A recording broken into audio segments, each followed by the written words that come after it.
Next topic है graphical representation of software system, कि हम ग्राफिकली कैसे अपने सॉफ्टवेयर को, अपनी प्रोडक्ट को, जो भी हम क्रिएट करने जा रहे हैं उसको हम कैसे अंडरस्टैंड कर सकते हैं। इमेज जैसे हम लोग रफ सा स्केच उसका ड्रॉ करेंगे, ग्राफिक्स को, बॉक्सेस को, चीज़ों को, प्रोडक्ट्स को यूज़ करके उसको ग्राफिकली अंडरस्टैंडिंग के लिए हम लोग इसे बनाते हैं ताकि हम लोग समझ सकें कि हम जो प्रोडक्ट बनाने जा रहे हैं उसमें क्या क्या चीज़ होगा, उसका एक रफ सा इमेज आप कह लें हम लोग ड्रॉ करेंगे ग्राफिकली। ठीक है, इसमें हमारे पास आ जाएगा सबसे पहले है इंट्रोडक्शन टू यूएमएल। अब यूएमएल होता क्या है? Unified modelling language. ये हमारे पास एक वे है, जैसे मैंने इमेज की बात की ना। अब जैसे हमारे पास फॉर एग्जांपल हम लोग बात कर रहे हैं, हमने डिफरेंट इमेजेस मैंने क्रिएट करनी है, मैंने कोई लोगो बनाना है, तो लोगो में हमारे पास डिफरेंट प्लेटफॉर्म आ जाते हैं, टूल्स आ जाते हैं जिनके अंदर हम लोगो बनाते हैं। बना मैं लोगो ही रही हूँ सब में, लेकिन जो डिफरेंट जैसे कह लें आप प्रोडक्ट्स हमारे पास आ जाती हैं, टूल्स जिसको हम यूज़ करके लोगो जो बनाते हैं। वैसे ही हमारे पास इमेज के लिए एक हमारे पास लैंग्वेजेस है ड्रा करने के लिए सॉफ्टवेयर का, sketch UML, unified modelling language. ये एक वे है जिसके ज़रिए हम विजुअलाइज करते हैं अपने प्रोडक्ट को कि वो बनने के बाद जो है ऐसा हमें शो होगा। अब ये अब सवाल पूछ सकते हैं आपसे कि वाई वो यूज़ यूएमएल, तो आप कहोगे because it help developers understand how a system work and communicate. ये हालांकि इसकी डेफिनेशन ही है सिंपल सी, उसी में जो है वो घुमा के सवाल जो है पेपर में आ सकता है।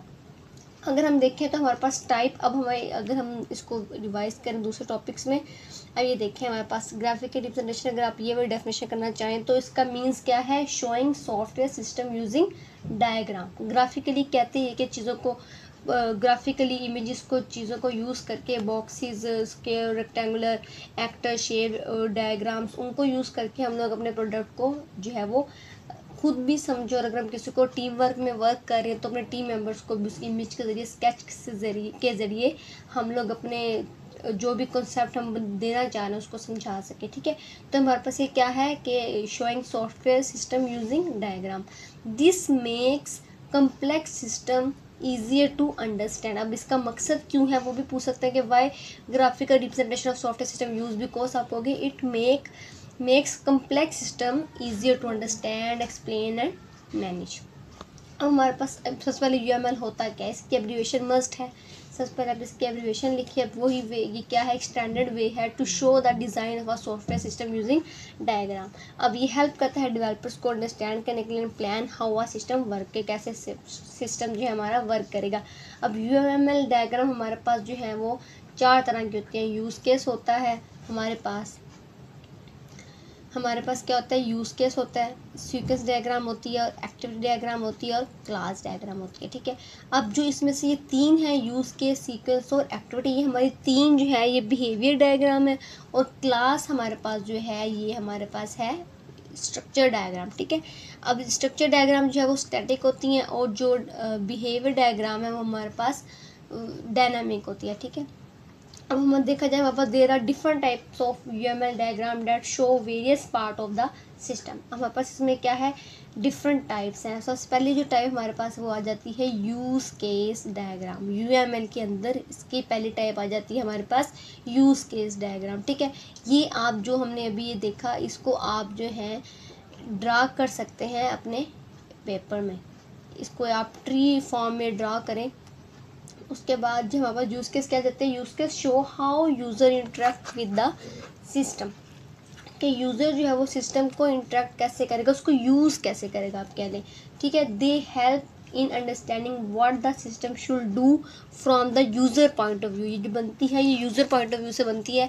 अगर जैसे मुझे मेरे पास अगर स्केच में आप देखें, मेरे पास मैं व्हाट्सएप बनाना चाह रही हूँ, तो मैं क्या उसमें काम कर सकती हूँ? व्हाट्सएप को यूज़ करने वाला कोई भी एक पर्सन होगा, वो क्या करेगा? सेंड मैसेज करेगा, कॉल करेगा, वीडियो कॉल करेगा, स्टेटस लगाएगा, ये सब चीज़ें उसमें कर देगा। ठीक है, अब ये यूज़र कैसे इंटरेक्ट करेगा? पहले ऐप ओपन करेगा, फिर आइकन पे, चैट के आइकन पे क्लिक करेगा, और वो चीज़ हमारी चैट में मैसेज सेंड हो जाएगा। अब इसका पर्पस क्या है? इसकी डेफिनेशन, अब use case show how are user and system work together. ये 2 चीज़ों में रिलेशन हमें शो करता है कि यूज़र एंड सिस्टम। यूज़र और सिस्टम वर्क कैसे करेगा ये वो बताता है। आगे ये एग्जांपल हमने लोग इसके 2-3 देखेंगे जिससे ये चीज़ जो है वो ज़्यादा क्लियर हो जाएगी, ठीक है। अब इसकी मेन डेफिनेशन है क्या, use case show how a user and the system work together to complete a task. किसी टास्क को पूरा करने के लिए सिस्टम ने कैसे मिलके जो है वो काम करना है, ठीक है। अब इसके मेन यूजेस क्या हैं, helps identify what the system should do, system ने करना क्या है, और ये शो करता है कि यूज़र इंटरेक्ट कैसे करेगा सिस्टम के साथ, और यूज़फुल प्लानिंग एंड टेस्टिंग आ जाएगी इसमें।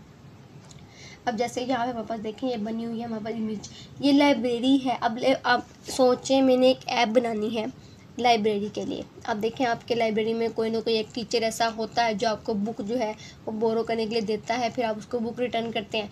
तो एक्टर वो पर्सन होते हैं जो ऐप को यूज़ करते हैं, ठीक है। अब लाइब्रेरी के लिए आपने ऐप बनाया तो एक आप स्टूडेंट हो और एक वो लाइब्रेरी में जो भी आपका टीचर है या सर है जो भी वो पर्सन हो गया। तो ये 2 पर्सन ही जो है वो इस ऐप के साथ इंटरेक्ट करेंगे, ठीक है। तो ये तो हो गए हमारे एक्टर। फाइंड द एक्टर, सबसे पहले सोचें इसको यूज़ कौन करेगा, वो पर्सन लिख लें एक जगह पे, ठीक है। अब एक्टर फाइंड हो गए मेरे लाइब्रेरी वाली ऐप के 2 हो गए। उसके बाद मेरा गोल क्या है, अब आप लाइब्रेरी में जा रहे हैं, जाहिर है कोई फूड ऑर्डर करने तो नहीं ना जा रहे, आप लाइब्रेरी में जा रहे हैं बुक ऑर्डर करने, बुक इशू करवाने, ठीक है। या बुक अगर आपने पहले से ली हुई है तो वो आप रिटर्न करने जा रहे हैं, ठीक है। अब आप लाइब्रेरी में गए, आपने जो है बुक ली, और अगर आपने पहले से ली हुई थी तो आप वो बुक रिटर्न करके आ जाएंगे, ये आपका गोल था, ठीक है। अब ये लाइब्रेरी के हर सॉफ्टवेयर के हिसाब से गोल होता है, ठीक है। जैसे मैं एग्जांपल पहले देती हूँ कि व्हाट्सअप की। अब मैं व्हाट्सएप पे गई हूँ तो मैं वहाँ जाके स्ट्रीक सेंड नहीं करूँगी क्योंकि वो तो स्नैपचैट पे सेंड होती है। अब जो जिसका गोल है वो ही एक्टिविटी परफॉर्म करेगी, कोई और नहीं करेगी। तो पहले इसकी गोल लिख लेना कि काम क्या करेगा। उसके बाद डिस्क्राइब द इंस्ट्रक्शन कि मैंने अगर लाइब्रेरी, अगर मैं सोच रही हूँ मैंने बुक लेनी है तो मैं कैसे लूँगी, मुझे क्या स्टेप करना पड़ेगा, मुझे लाइब्रेरी जाना पड़ेगा। अगर मैं फ़ोन पे और बुक ऑर्डर करी हूँ तो मुझे ऐप ओपन करनी पड़ेगी, मुझे करना क्या पड़ेगा वो डिस्क्राइब द इंस्ट्रक्शन बताएगा, और वैलिडेट द यूज़ केस। उसके बाद एंड पे आप रिव्यू कर लें अपने यूज़ केस, जो भी आपने चीज़ें बनाई कि वो एवरीथिंग वर्क करेक्टली कर रही हैं कि नहीं कर रही। अब नेक्स्ट अगर मैंने जैसे अभी हमारी लाइब्रेरी वाली एग्जाम्पल हो गई, हमारी नेक्स्ट एग्जांपल है बैंक की। अगर मैं ले लूँ, मैं हूँ, अगर मैं बैंक की एक ऐप बना रही हूँ तो मेरी बैंक में उसको यूज़ करने वाला बंदा कौन है, एक बैंक में जो काम करता है वो अकाउंटेंट हो गया, और एक मैं खुद कस्टमर होगी।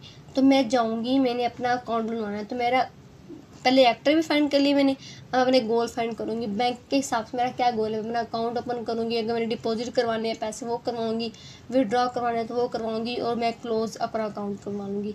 इसमें ना ये नहीं बताना करना कैसे, बस रफ सा लिख लेना। अगर फॉर एग्जाम्पल अगर मैं ऑनलाइन शॉपिंग कर रही हूँ तो मैं कस्टमर की ओर गई हूँ, तो मैंने क्या है, मैंने विड्रॉ कैश करवाई, ये भी बैंक का ही है हमारे पास यूज़ केस बना हुआ। उसके अलावा अगर मैं ऑनलाइन शॉपिंग का मैं देखूं स्टोर का, तो मैं विजिटर हूं, एक मैं ऑर्डर कर रही हूँ, शॉपिंग कर रही हूँ किसी वेबसाइट से, और पीछे एक एडमिन बैठा हुआ है जो मेरे ऑर्डर्स को रिसीव कर रहा है, ठीक है। और एक हमारा विजिटर हो गया जो मैं हूँ, शॉपिंग मैंने ऐप ओपन किया। मैं सबसे पहले क्या करूँगी, मैं अपनी चीज़ें व्यू करूँगी, ठीक है, और मुझे कि पसंद है तो मैं उसको ऐड टू कार्ट कर लूँगी। ये मेरे सारे वर्क है, ऐड टू कार्ट हो गया, जो फीचर आप बनाना चाहते हैं अपने ऐप में, वो प्लेस ऑर्डर हो गया, कैंसिल ऑर्डर भी मैं कर सकती हूँ, मैनेज ऑर्डर भी कर सकती हूँ, चेंज ऑर्डर स्टेटस मुझे लेना है कि नहीं लेना, वो सब कुछ इसमें आ जाएगा, अपडेट प्रोडक्ट्स। अब एडमिन जो है वो मेरा ऑर्डर कैंसिल भी कर सकता है, मैनेज ऑर्डर भी कर सकते हैं, मेरा ऑर्डर अगर पीछे से वो आउट ऑफ स्टॉक हो गया तो मेरे ऑर्डर का स्टेटस भी चेंज कर सकता है, अगर प्रोडक्ट्स दोबारा से रीस्टॉक हो गए हैं तो वो अपडेट कर देगा। तो ये वाले काम हमारे जो मेन चीज़ें हैं वो हम लोग यूज़ केस में करते हैं। आज के लिए इतना ही, अल्लाह हाफिज़।